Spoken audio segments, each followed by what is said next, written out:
So, how do you know that this is the guy that you should marry? I get this question a lot in my DMs ever since I started, creating content around marriage, etc. So, let me tell you a funny story. Because I used to read a lot, I also used to read a lot of romantic fiction, Mills and Boons and Daniel Steele and all of that. In fact, मैं तो एक mills and Boons एक घंटे में साफ कर देती थी.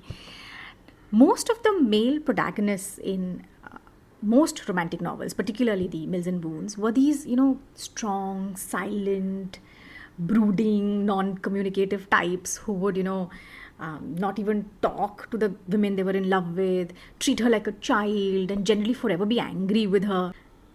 And that's the narrative I grew up on. And that's the narrative that most women my age grew up on. We thought that romance meant, this tall, dark, strong, brooding guy.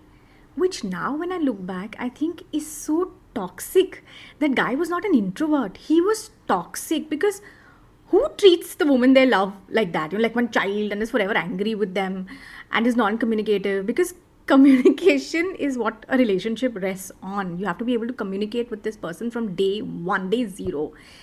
And when I actually fell in love and got married, my husband was the exact opposite of this Mills and Boons type character. And one day I told him, I said, when I pictured who I would fall in love with and get married to, he was this strong, silent, brooding types. And he laughed and he laughed and he laughed. But that's my point. Women have been fed this very BS narrative of what their lives should be like, whether it is through books or it is through movies or shows or whatever, that we are now forever confused. So I would say that marry the guy who you can be best friends with. Yes, passion is important. Yes, romance. You have to work on romance throughout your life. But it is ultimately friendship that will see you through. Marriage is basically many decisions that you will take throughout your life. Whether it is frivolous things like fan kitty speed pe chalega, or which city you will live in if one of you gets a job in a different city, or looking after your parents, right?